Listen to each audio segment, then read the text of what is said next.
प्रथम दिन का उपदेश प्रातः 8 से 9 बजे के बीच हुआ था। गीता में क्या खास है? गीता में भक्ति, ज्ञान और कर्म से जुड़ी कई ऐसे बातें बताई गई हैं जो मनुष्य के लिए हर युग में महत्वपूर्ण हैं। गीता के प्रत्येक शब्द पर एक अलग ग्रंथ लिखा जा सकता है। गीता में सृष्टि उत्पत्ति, जीव विकास क्रम, हिंदू संदेशवाहक क्रम, मानव उत्पत्ति, योग, धर्म कर्म, ईश्वर, भगवान, देवी देवता, उपासना, प्रार्थना, यम नियम, राजनीति, युद्ध, मोक्ष, अंतरिक्ष, आकाश, धरती, संस्कार, वंश, कुल, नीति, अर्थ, पूर्व जन्म, प्रारब्ध, जीवन प्रबंधन, राष्ट्र निर्माण, आत्मा, कर्म सिद्धांत, त्रिगुण की संकल्पना, सभी प्राणियों में मैत्री भाव आदि सभी की जानकारी है।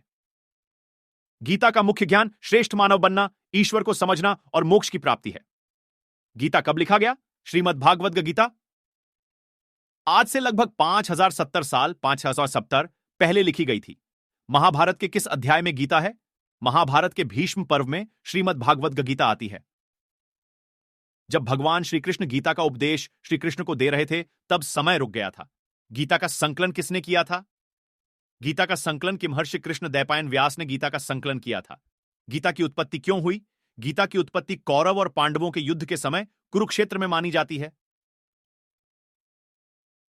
अर्जुन विशेषकर पितामह भीष्म से युद्ध करते समय मोह से घिर गए थे और यही कारण है कि भगवान श्री कृष्ण ने उन्हें गीता का ज्ञान दिया था। भगवान ने अर्जुन को ज्ञान देकर धर्म का पालन करने के लिए कहा था, जिसके बाद अर्जुन युद्ध के लिए तैयार हो गया था और उसने धर्म की रक्षा के लिए युद्ध किया था। गीता का नाम गीता क्यों पड़ा? गीता का अर्थ है गीत। गीता शब्द का अर्थ है गीत और भगवत शब्द का अर्थ है भगवान। अक्सर भगवत गीता को भगवान का गीत कहा जाता है। यह भगवान का गीत है, इसलिए गीता का नाम गीता ही पड़ा। भगवत गीता में क्या लिखा है? गीता में लिखा है, क्रोध से भ्रम पैदा होता है, भ्रम से बुद्धि व्यग्र होती है। जब बुद्धि व्यग्र होती है तब तर्क नष्ट हो जाता है और जब तर्क मरता है तो मनुष्य का विवेक नष्ट हो जाता है और उसका पतन शुरू हो जाता है। इस आधार पर कई ज्ञान और बुद्धि को खोलने वाली बातें लिखी हैं। गीता में कितने योग है? गीता में योग शब्द को अनेक अर्थ में प्रयोग किया गया है, परंतु मुख्य रूप से गीता में ज्ञान योग, कर्म योग और भक्ति योग, इन 3 योग मार्गों का विस्तृत रूप में वर्णन किया गया है।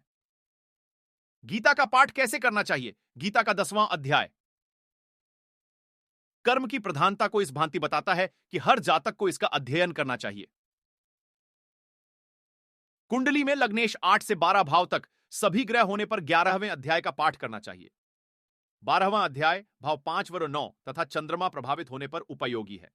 भागवत कथा कितने दिन का होता है? 7 दिवसीय श्रीमद् भागवत कथा ज्ञान यज्ञ कलश।